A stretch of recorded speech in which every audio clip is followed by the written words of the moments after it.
Voici un homme. Il a 2 bras, 2 jambes, il a un chapeau. Qu'est-ce qui lui manque? Une voiture.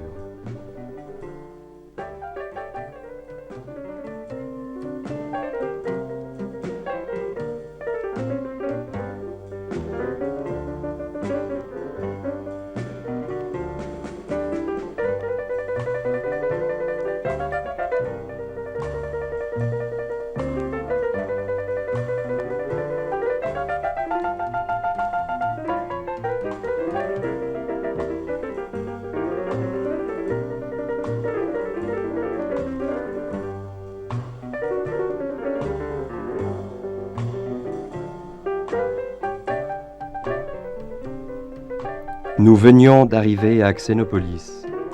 Chaque année, les habitants de tout le pays étaient conviés à une manifestation solennelle organisée en l'honneur d'une des principales divinités de l'endroit. On venait souvent de très loin, par dizaines et par dizaines de milliers, contempler la fascinante idole aux 4 roues et aux 1000 formes.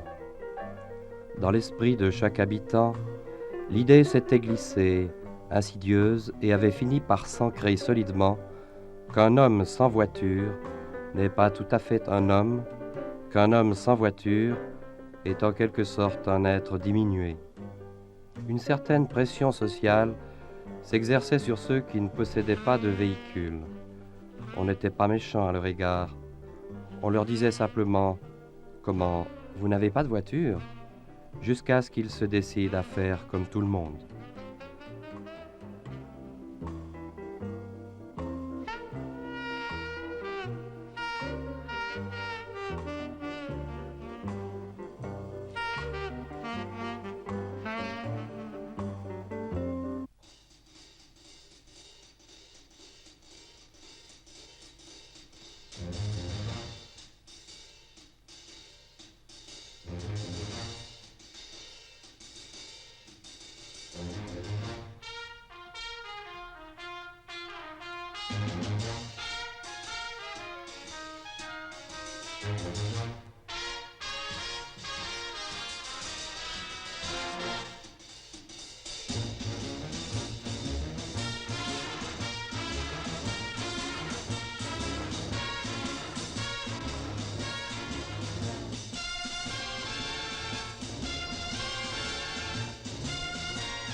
Les habitants de Xénopolis sont tenus de mener une existence à la fois trépidante et géométrique.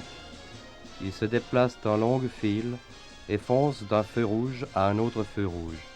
Une fois que l'on s'est introduit dans le circuit, on est pris par un engrenage de signaux et de feux lumineux.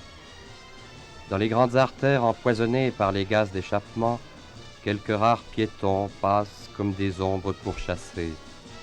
Beaucoup ne résistent pas à ce rythme de vie qui met les nerfs à vif. Enfermés dans leurs petites coques de tôle, les conducteurs n'ont guère la possibilité de communiquer entre eux, sinon par gestes. Ils roulent côte à côte par centaines, mais ils sont pourtant voués à la solitude. Plus ils sont nombreux à rouler et plus ils sont seuls, numéros parmi d'autres numéros. La masse des véhicules a peu à peu rempli l'espace vital autrefois réservé aux hommes. Ceux-ci vivent aujourd'hui prisonniers de tout un réseau de règlements, d'interdictions, d'obligations, d'empêchements, dictés par le règne de l'idole. À Xénopolis, des sanctions frappent la moindre entorse à la discipline.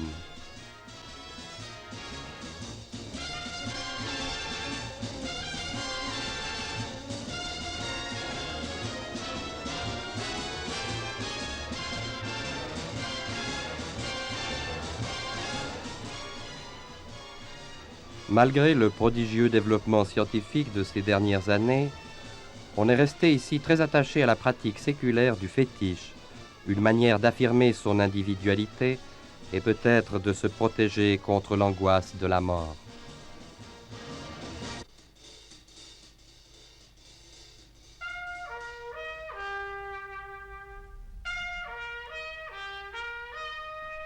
Arrive la fin de la semaine.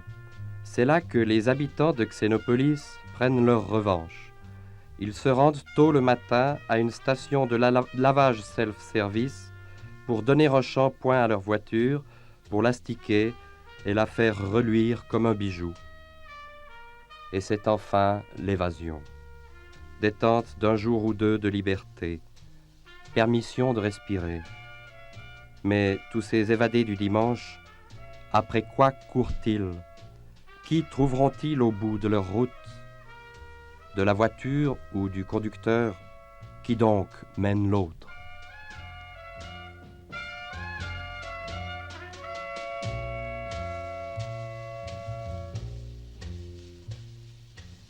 Monsieur, vous dirigez un garage et vous vendez des voitures. En règle générale, pensez-vous que les gens fassent de gros sacrifices pour pouvoir posséder une voiture et rouler? De gros ou de trop gros sacrifices? De trop gros. Beaucoup font de trop gros sacrifices. Et beaucoup, malheureusement, sont poussés par cette psychose de la voiture. Il faut avoir une voiture parce que tous les voisins de palier en ont une, parce que dans la maison, il y a beaucoup de voitures et c'est un besoin qui se crée.